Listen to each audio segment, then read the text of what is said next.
हल्का सा बस देखेंगे। क्यों देखेंगे कि कल वाला जो था, कल वाले का बिल्कुल उल्टा यानी कि अपोजिट जो है क्या है, आज वाला थ्योरम है, दूसरा वाला है। और कल वाले से आसान है थोड़ा सा, कल वाला थोड़ा सा उसकी लेंथ ज़्यादा थी, ठीक है। तो देखिए कल वाला क्या थ्योरम था, ध्यान से देखना है। वैसे थ्योरम तो हमको याद नहीं है, लेकिन था क्या, देखो ध्यान से। ये होता है कि याद ना हो लेकिन काम हो जाता है। देखो क्या था कल थ्योरम, कि थ्योरम था क्या था कि यदि किसी त्रिभुज में, ठीक, यदि किसी त्रिभुज में किसी एक भुजा के समांतर, थ्योरम में देखते रहना क्या ये सही बोलेंगे, कि यदि किसी त्रिभुज में, ठीक, किसी एक भुजा के समांतर, ठीक है, किसी एक भुजा के समांतर दो अन्य मतलब अन्य दो भुजाओं को प्रतिच्छेद करने वाली रेखा खींची जाए, ये है ना, प्रतिच्छेद करने वाली रेखा खींची जाए, तो वो अन्य दो भुजाओं को समान अनुपात में क्या करती है, विभाजित करती है। तो यही कल वाला थ्योरम था। अगर उसको फिगर के रूप में हम देखें तो देखो कहने का मतलब क्या है कि पहली लाइन क्या है कि यदि किसी त्रिभुज में, तो इसका मतलब त्रिभुज होगा फिर ना, तो यदि किसी त्रिभुज में किसी एक भुजा के समांतर, उसमें लिखा हो किसी एक भुजा के समांतर, केवल नीचे वाली भुजा के समांतर नहीं, किसी भी, मतलब तुम्हारी इच्छा है। तो कल बताए होंगे हमने कि क्या बताए थे, देखो कि किसी भी एक भुजा के समांतर का मतलब क्या है कि हो सकता है इस भुजा के मतलब पैरेलल यानी कि समांतर हो, ठीक, अच्छा। और या फिर क्या हो सकता है कि इस भुजा के इस पैरेलल हो, ऐसे कुछ हो, ठीक है। किसी भी एक भुजा वहाँ लिखा है, कोई मतलब जो है कि फिक्स नहीं किया है कि मतलब नीचे वाली मतलब आधार के समांतर, किसी भी एक भुजा के समांतर हो जाएगा। तो ये हो सकता है फिर, या फिर ऐसे हो, इसके समांतर हो, ठीक है। तो हम लोग ले लेते हैं नीचे वाले समांतर, ठीक। तो यदि किसी त्रिभुज में, जो थ्योरम है, यदि किसी त्रिभुज में किसी एक भुजा के समांतर रेखा खींची जाए, ठीक, और वह रेखा दो अन्य भुजाओं को, मतलब अगर कुछ नाम दे दें, ए बी सी, और इसको डी कहते हैं अगर, तो इसको ई बोल देते हैं, ठीक।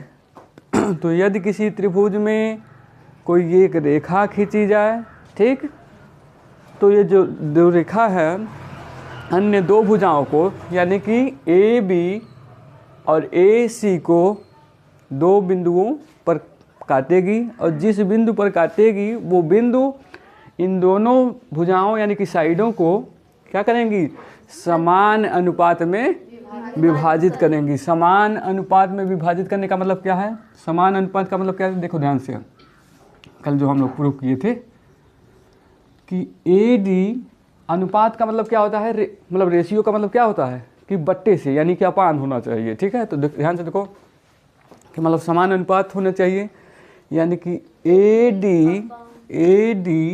डी अपान डी बी कहो या बी डी कहो, ठीक है, ऐसा था, ठीक। इज इक्वल टू यानी कि बराबर है किसके, ए ई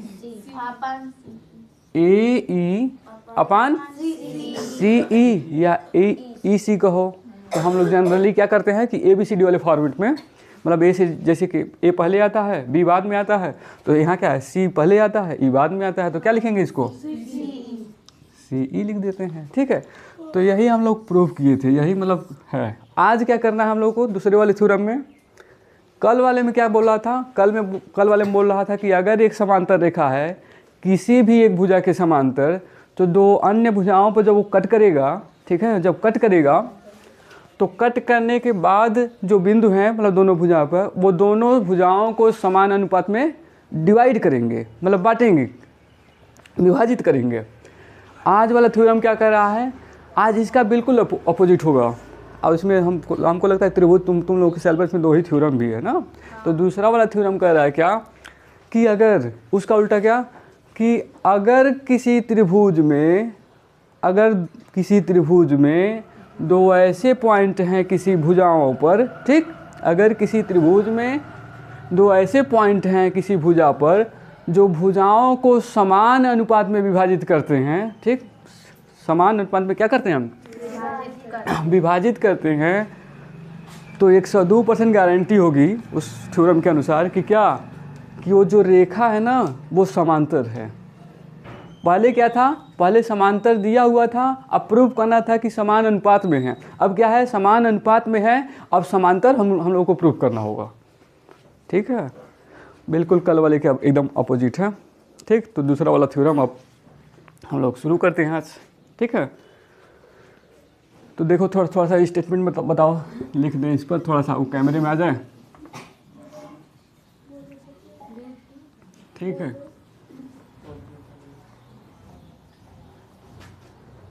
तो दूसरा वाला थ्योरम बताओ तो क्या है। यदि एक रेखा यदि एक रेखा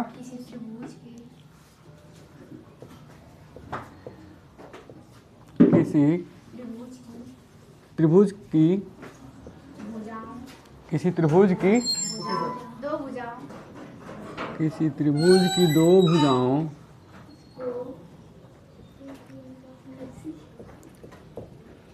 किसी त्रिभुज की दो भुजाओं को एक ही अनुपात में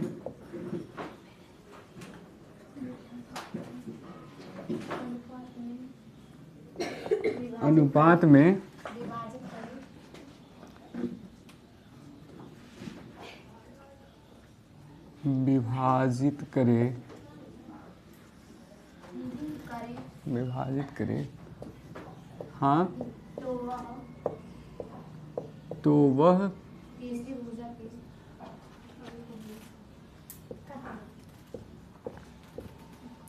तीसरी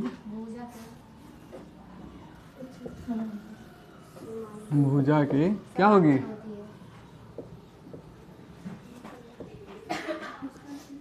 समांतर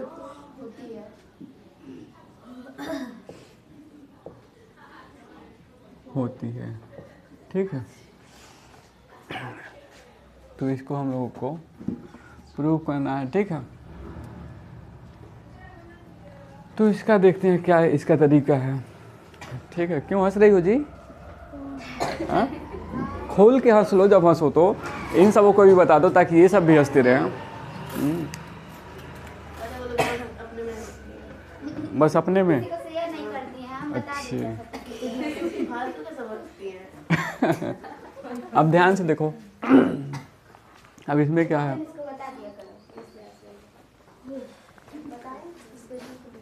ध्यान से देखो, अब ध्यान से देखो थ्योरम क्या है। एक बार और थ्योरम देखो कि यदि किसी रेखा, मतलब यदि एक रेखा, ठीक, यदि एक रेखा किसी त्रिभुज की, ठीक है, किसी त्रिभुज की दो भुजाओं को एक ही अनुपात में क्या करे, विभाजित करे, ठीक है, तो वह तीसरी भुजा के समांतर होती है।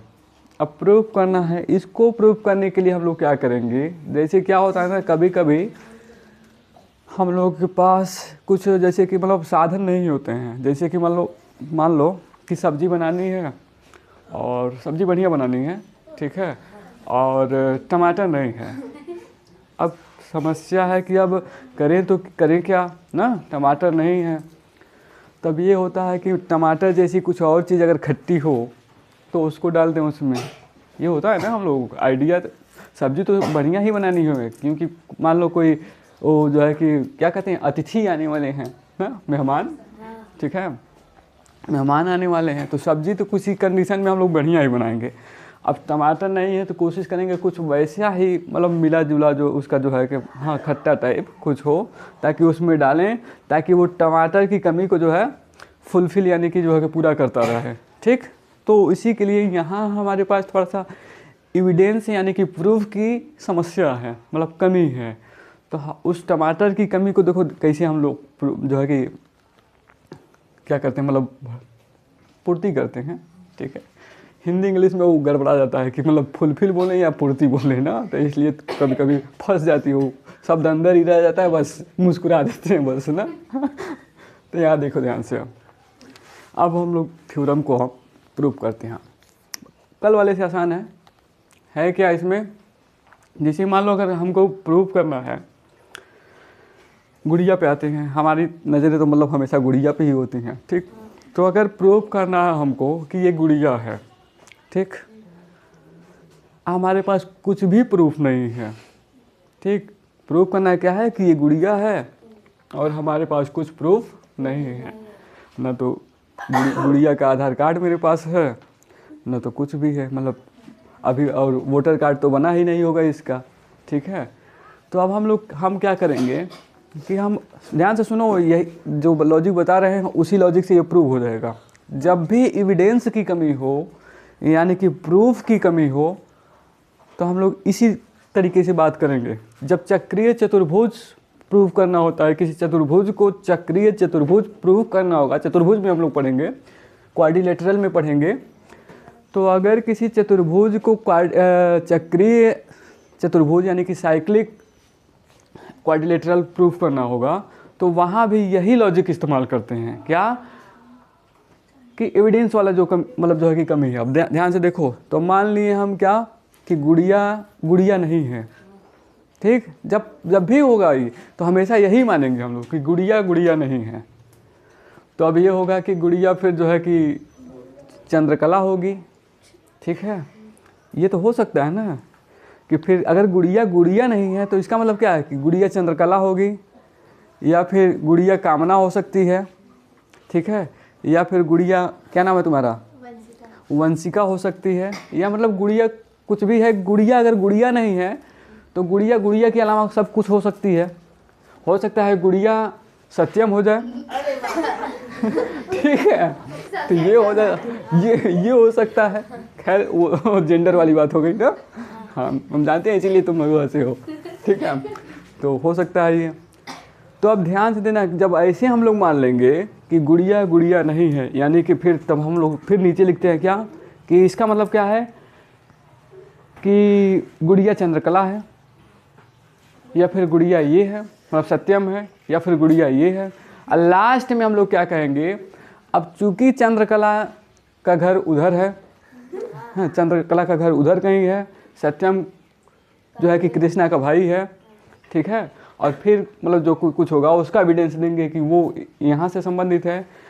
इसलिए कहेंगे कि न तो चंद्रकला जो है कि गुड़िया है, न तो सत्यम गुड़िया है, और न तो फिर कोई और गुड़िया है। इसका मतलब ये है कि हम जो सोच रहे थे वो गलत सोच रहे थे, और इसलिए लास्ट में लिखते हैं इसलिए गुड़िया है।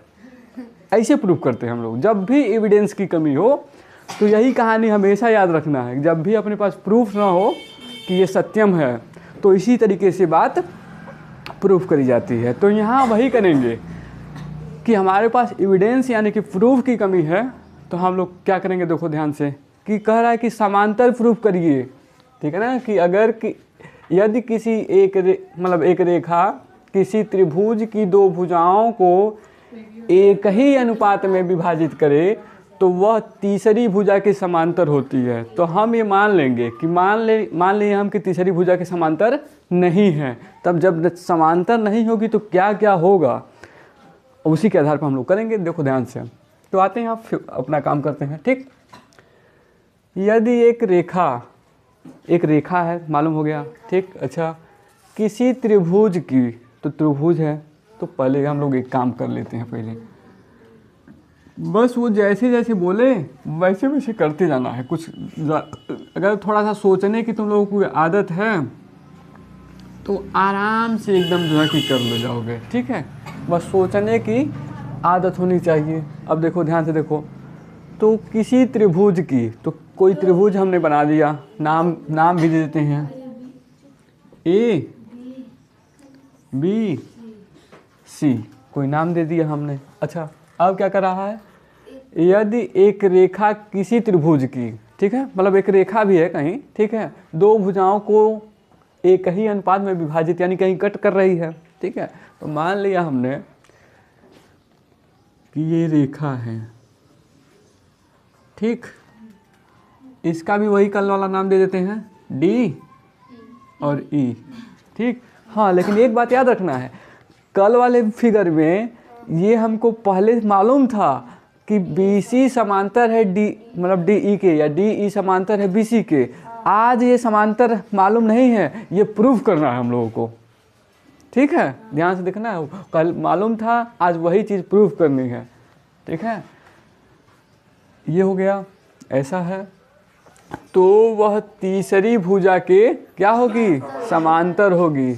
यानी कि अगर अगर अगर जो है कि डी ये बिंदु, या फिर जो है कि DE लाइन, जो भी कहें, डी बिंदु कहें या DE लाइन कहें या रेखा बोलें, अगर जो है क्या है कि A और B को और क्या है AC को समान अनुपात में अगर विभाजित कर रही है, तो यह समान अनुपात में विभाजित करने का मतलब क्या है कि AD upon BD is equal to AE upon CE या AE, मतलब क्या है EC, वो है। ठीक है, तो अगर ऐसा हो रहा है तो फिर समांतर है। अब अच्छा, ये एक बात और इसमें देख लेना है, ये तो हमने इसके समांतर बना दिया, ये हो सकता है कि वो क्या कर रहा है, वो कि वह तीसरी भुजा के समांतर होगी। तो तीसरी भुजा ये वाली भुजा है या ये वाली भुजा है, वो तो हमको पता ही नहीं है। तो ये वाली भी हो सकती है, यानी कि ये फिगर ऐसे भी हो सकता है, कहीं अगर देखने को मिल जाए तो इससे घबराना नहीं है कि हो सकता है ये फिगर ऐसे हो जाए। ठीक, कहीं बना हो सकता है कोई, मतलब कोई टीचर पढ़ाए तो उसको ऐसा अच्छा लगता है बनाना, तो वो ऐसे बनाएगा। अच्छा, अगर कोई टीचर है तो उसको लग रहा है कि इसके समांतर नहीं, इसके समांतर हम प्रूव करेंगे, तो हो सकता है वो ऐसे फिगर बनाए। तो जिसको जैसे मर्जी है वो करेगा। ठीक, तो ऐसा करेगा वो। ठीक है, तो इससे घबराना नहीं है कि उल्टा बन गया फिगर कि सीधा बन गया, वो मायने नहीं रखता। मायने बस ये रखता है कि हम लोगों को अगर ये बराबर अनुपात में विभाजित कर रहा है तो ये DE समांतर होगा किसके, BC के, सॉरी हाँ ठीक है, BC के समांतर होगा। तो अब यहाँ ध्यान से देखते हैं, वही अगर हम लोग इसका सलूशन निकालें,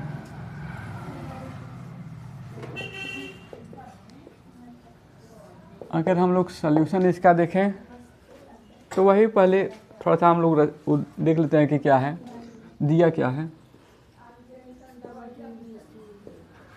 ठीक है, दिया है या ज्ञात है, जो भी है। ठीक है, क्या है, दिया है एक त्रिभुज,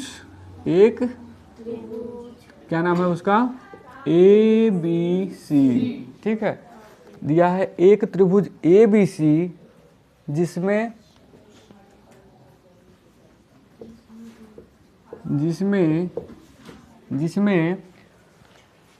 रेखा DE, जिसमें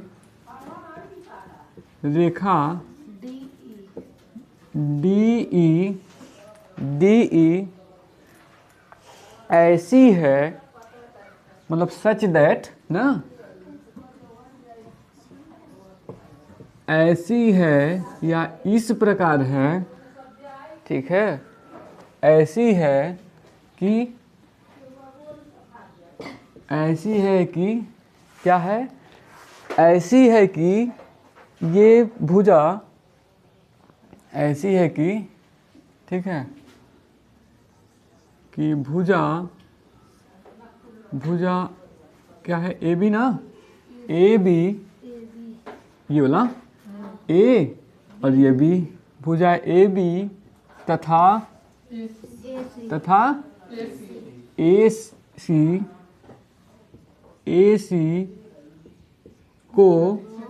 AC को समान अनुपात में, ठीक है, AC को समान अनुपात में क्या करती है, विभाजित करती है, यानी कि बांटती है, यानी कि काटती है। ठीक है, विभाजित करती, और यहाँ है। इसका मतलब क्या है, अर्थात मतलब इट मीन्स, ठीक है, इट मीन्स क्या है, समान अनुपात में विभाजित करती है। तो ये तो स्टेटमेंट है, मतलब लाइन है, वाक्य है, सेंटेंस वाक्य है। इसी को थोड़ा सा मैथ वाली भाषा में, इसी बात को मैथ वाली भाषा में अगर लिख दें तो क्या लिखेंगे इसको कि AD, ये जो है AD upon BD is equal to क्या, AE है ना, AE अपान CE। कल यही प्रूव करना था हम लोगों को, लेकिन आज वो दिया हुआ है, अब प्रूव करना है समांतर। ठीक, तो ये इसको कुछ कह दें हम लोग समीकरण 1। इंग्लिश में समीकरण को क्या कहते हैं, इक्वेशन। इंग्लिश सीखते रहना है कुछ कुछ, थोड़ा बहुत जितना समझ में आए, ठीक है, ताकि आगे थोड़ा सा अचानक सीखने को ना मिले ना, धीरे धीरे सीखते रहने हैं। तो इसको समीकरण को क्या बोलेंगे, इक्वेशन। ठीक है, तो से इक्वेशन नंबर 1। ठीक, ये हो गया। अब क्या करना है कि सिद्ध करना है क्या, तीसरी भुजा के समांतर है। और तीसरी भुजा हम लोगों को मालूम ही नहीं कि कौन पहली है, पहली भी नहीं मालूम, कौन कहाँ से स्टार्ट करें। इसको अगर यहाँ से काउंट करें तो 1 2 3 तीसरी ये हो जाएगी, अगर यहाँ से काउंट करें तो 1 2 तीसरी ये हो जाएगी, तो मालूम तो है नहीं। तो इसका मतलब क्या है कि वो कह रहा है तीसरी का मतलब वो तीसरी कोई भी हो सकती है, ये वाला भी तीसरा हो सकता है, वो वाला भी तीसरा हो सकता है, ये पहला हो सकता है, जो भी। ठीक है, तो हम लोग सिद्ध करना है क्या कि DE समांतर है किसके, BC के। अब यही बात अगर समान प्रूव हो जाए तो हम लोगों की बात खत्म हो जाएगी। अच्छा, अब वही बात जो गुड़िया वाली बात हो रही थी कि मान लेते हैं गुड़िया नहीं है ये, ठीक है, तो यही रचना थोड़ा सा हम लोग कर देंगे। तो ये तो प्रूव करना है हम लोगों को। ठीक है, रचना में थोड़ा सा, रचना हमेशा तब करना पड़ता है जब थोड़ा सा मतलब प्रूफ वगैरह नहीं होता है, कुछ ज़्यादा करना पड़ता है फिगर में। ठीक है, तो रचना में क्या करें कि अगर मान लें, ध्यान से देखो, इधर ध्यान से देखो, क्या नाम है, इधर देखो अनुभव, इधर देखो एक्सपीरियंस हो तुम्हें तो सोर्स ऑफ नॉलेज हो, तो इधर देखो। ठीक है, इधर देखो कि अगर मान लें एक पल के लिए कि क्या है, समांतर सिद्ध करना है, मान लेते हैं कि DE BC के समांतर नहीं है। ठीक है, समांतर नहीं है, तो इसका मतलब क्या है कि फिर कोई और रेखा समांतर होगी कि नहीं होगी। आखिर मतलब जो है कि एक बिंदु तो पता नहीं कितनी रेखाएं, अगर कोई पूछ दे, ध्यान से देखना, ये भी कभी न कभी आया हुआ क्वेश्चन है कि एक पॉइंट है, एक पॉइंट से कितनी रेखाएं खींची जा सकती हैं, तो इनफाइनाइट उसका आंसर है कि पता नहीं कितना हो सकता है। देखो, कोई इधर से खींचेगा, कोई इधर से, कोई इधर से, कोई इधर से, कोई इधर से, पता नहीं कितना। कोई इसी में यहाँ से खींच देगा, गुड़िया आएगी तो यहाँ से खींचेगी, चंद्रकला आएगी तो इधर से खींचेगी, मतलब जितने बच्चे आएंगे इधर उधर से खींचते रहेंगे, और खींचते खींचते मतलब सदियाँ मतलब शताब्दी समाप्त हो जाएगी। फिर से नया साल आ जाएगा, जैसे आने वाला है, फिर से आ जाएगा एक बार, लेकिन वो ख़त्म नहीं होगा। तो उसका आंसर वही है, मैथ की भाषा में जो ख़त्म नहीं होता है उसको क्या बोलते हैं, इनफाइनाइट। ठीक है, मतलब जो कि फाइनाइट नहीं है। फाइनाइट का मतलब क्या होता है, फाइनाइट को हिंदी में कहते हैं सीमित, यानी कि सीमा, जिसका सीमा हो, बॉर्डर हो, हाँ बॉर्डर हो, उसको हम लोग कहते हैं क्या, फाइनाइट। और जिसकी बॉर्डर नहीं है, सीमा नहीं है, अनलिमिट है, मतलब लिमिट ही नहीं है, उसको क्या कहते हैं, इनफाइनाइट। ठीक है, तो ये हो गया, ये इसको भी जानते चलें हम लोग, ताकि ऑब्जेक्टिव में अगर आए वो गोला भरने वाला, तो उसको भी करते रहें हम लोग। ठीक है, तो इसीलिए बोलते रहते हैं, ताकि ये एक सवाल में एक बार एक जानकारी और हो गई। ठीक है, तो ये हो गया। तो वही इसमें मान लेते हैं कि जो है कि क्या, कि DE समांतर नहीं है BC के। तो इसका अगर समांतर नहीं हो तो क्या मतलब है, तो फिर वही कि अब डी ई से तो कई रेखाएं मतलब निकाली जा सकती हैं, तो हम लोग ऐसा रेखा खींच लेते हैं। जब अगर ये समांतर डी ई समांतर नहीं है तो हम लोग कोई एक रेखा ऐसी ले लेते हैं, हम लोग जानते ही हैं, तो उसको ऐसा हम लोग खींचेंगे कि वो समांतर ही रहे, क्योंकि हम खींच रहे हैं, ये तो वो खींचा हुआ है तो वो कह रहा है कि समांतर नहीं है। जब हम खींचेंगे तो हमको तो मालूम है ना कि जो है कि हम तो समांतर बनाए हैं। ठीक है, तो हम क्या कर रहे हैं, ध्यान से देखो, ये डी ई है, मतलब डी है, इसी से ध्यान से देखना है,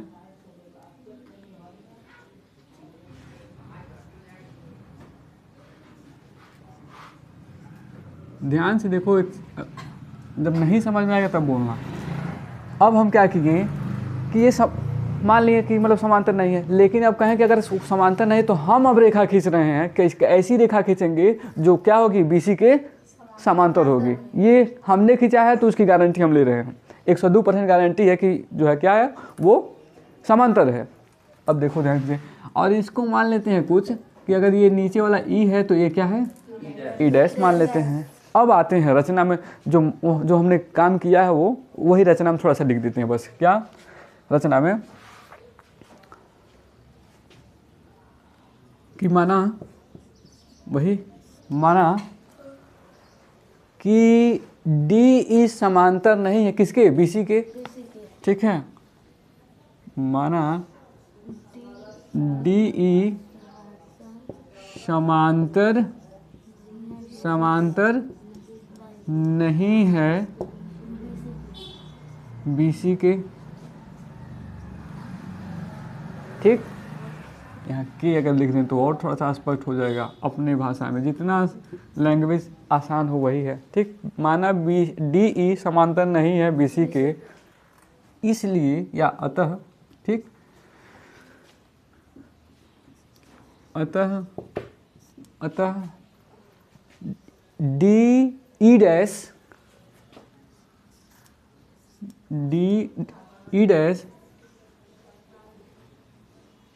समांतर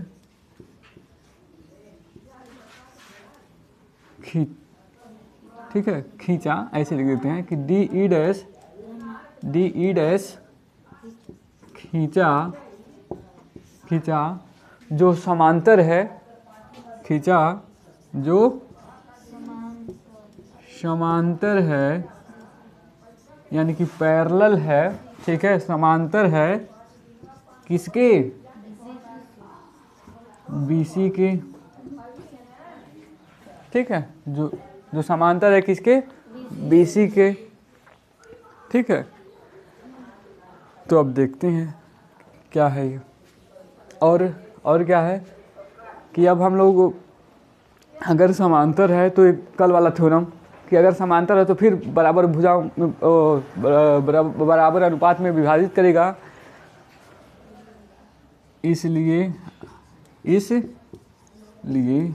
अब यहाँ क्या होगा, इसलिए ध्यान से देखो कि कल वाले थ्योरम से कि अगर अब समांतर है तो कल वाला थ्योरम तो हम लोग याद ही किया, क्या कि अगर समांतर है तो इसको जो अन्य दो भुजाएं उसको समान अनुपात में क्या करेगा, विभाजित करेगा। यानी कि हमारे कहने का मतलब क्या है, इसलिए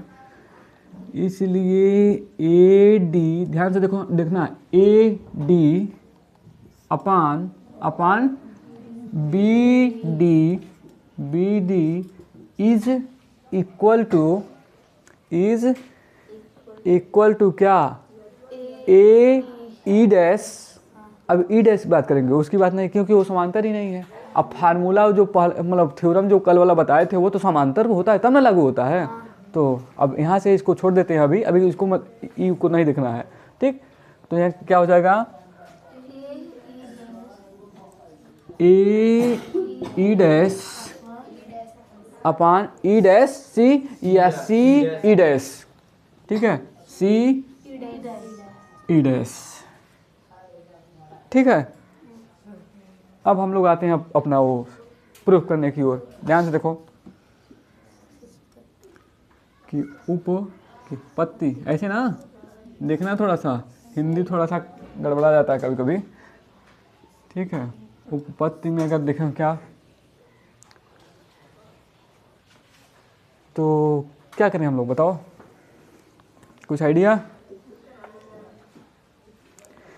एक आइडिया और है क्या कि इसको कुछ मान लें, समीकरण दो।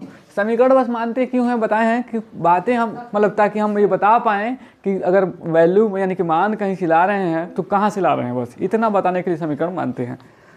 तो अगर ध्यान से देखें समीकरण 1 और 2 को, तो ये देखो ध्यान से कि AD अपन BD, AD अपन, ध्यान से देखो इधर सब लोग ध्यान से देखें समीकरण 1 को कि AD अपन BD, AD अपन BD यानी कि लेफ्ट हैंड साइड यानी कि बायां पक्ष क्या है, सेम है ना, बराबर मतलब वो एक ही है, और ये थोड़ा सा अलग अलग है। तो वही कल वाली बात, कल वाली जो लॉजिक है क्या कि अगर x बराबर है 3, हाई मान लो 3 है, AD जो है ये अगर 3 है और ये भी तो AD है मतलब वही है, तो अगर ये x बराबर है 3, ठीक,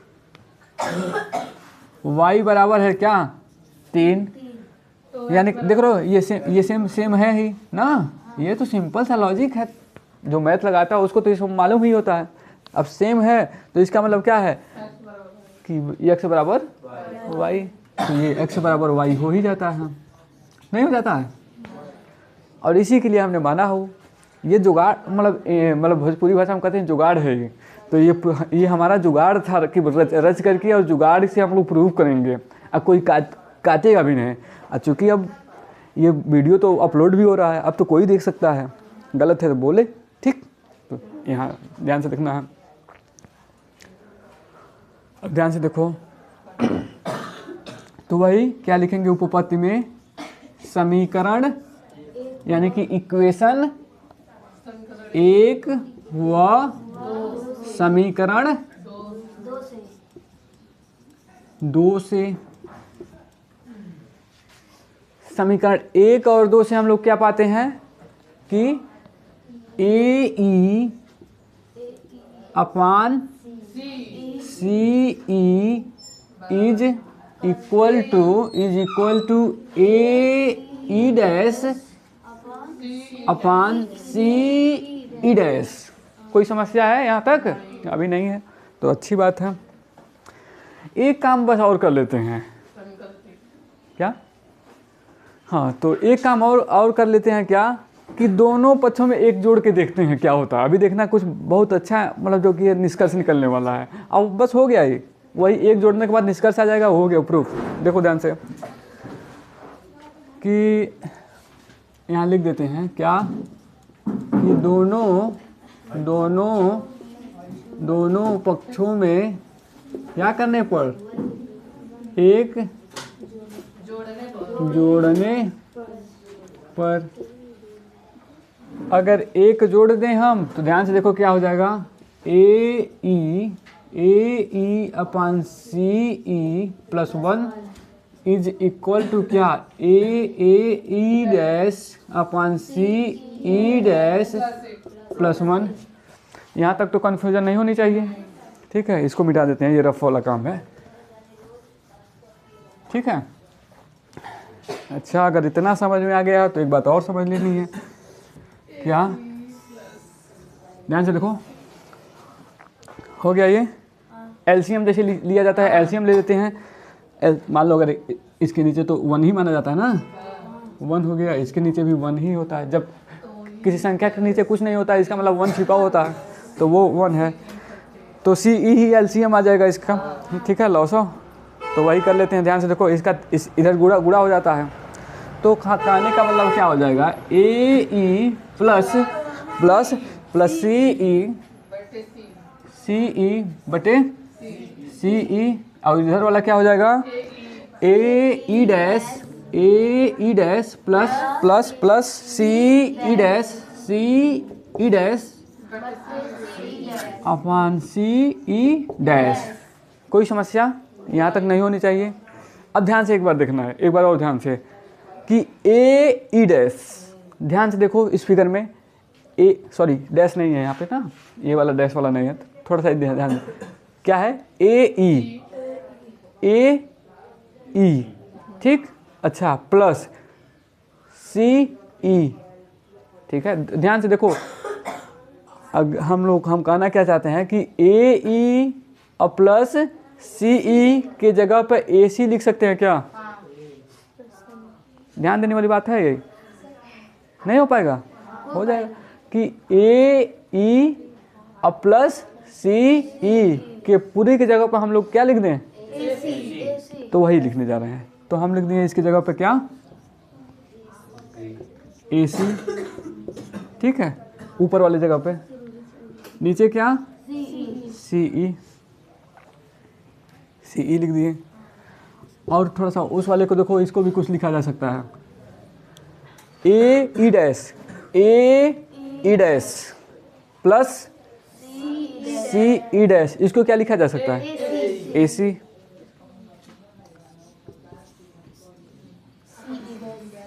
सी ई डैश, ठीक है। तो ए सी से ए सी कैंसिल, ठीक है, नहीं करता है, ठीक है, ये हो गया। अब इसका तिरछा गुणा भी होता है, तो यहाँ कुछ नहीं तो क्या होता है? 1 ना। हाँ, तो इसका सी का इसमें गुणा और इसका इधर, कुल मिला के हम कहना चाहते हैं कि C E dash is equal to C E, ठीक है। ध्यान से देखो क्या कर रहा है कि सी ई डैश, ध्यान से देखो, सी ई डैश और क्या है? सी ई, यानी कि सी ई, ये कह रहा है कि ये और ये मतलब सी ई और सी ई डैश ये दोनों बराबर है। तो बराबर कब होगा? अब अच्छा, यहाँ से बराबर लग रहा है क्या? यहाँ से देखो सी और ई क्या लग रहा है? छोटा लग रहा है ना, क्योंकि ये यहाँ तक गया है। ध्यान से देखो ये फिगर को, ठीक है। और सी ई डैश यहाँ तक है और सी ई उसके छोटा है, तो यहाँ तो फिगर से क्या लग रहा है कि बड़ा तो है, मतलब बराबर तो है नहीं। और ये क्या कर रहा है कि बराबर है। तो बराबर कब हो जाएगा? बराबर तभी हो जाएगा कि तभी होगा कि जब ये जो क्या है ई डैश है बिल्कुल यहाँ आ जाए। नहीं हो पाएगा। ध्यान से देखो, ये इतना ही एक्स्ट्रा है, तो ये बराबर कब हो जाएगा? ध्यान से देखो, C E dash is equal to C E कब हो जाएगा? कि जब ये ई डैश है, अगर इसको उठा कर यहाँ कर दें तो दोनों बराबर हो जाएगा, क्योंकि यही इतना तो बड़ा है ना, यही इतना बड़ा दिखाई दे रहा है, वही है। तो ये कह रहा है कि दोनों बराबर है। तो बराबर तभी होगा जब ई डैश और ई एक ही बिंदु पर आ जाएं। अगर इसका मतलब क्या है? इसका मतलब ये है कि हम माने थे क्या? ध्यान से देखो, इसका मतलब ये है कि हम जो रचना किए हुए थे, रचना कहाँ गया? रचना हमारा, हाँ, कि डी डैश समांतर है, मतलब बी सी के, और हम पहले माने थे कि डी ई समांतर नहीं है। और अब क्या हो रहा है? वो कह रहा है कि दोनों सेम है। तो अगर दोनों सेम है, यानी कि ई डैश जो बिंदु है वो ई पर, मतलब ई पर ही है। इसका मतलब क्या है कि डी और ई समांतर है। समझ में आया बात? चलो फिर एक बार बता देंगे, पहले नोट कर लो, ठीक है, नोट कर लो इसको। अतः डी ई समांतर है बी सी के, यही प्रूफ करना था, ठीक है, ठीक। तो इसको देख लो, लिखो जल्दी से।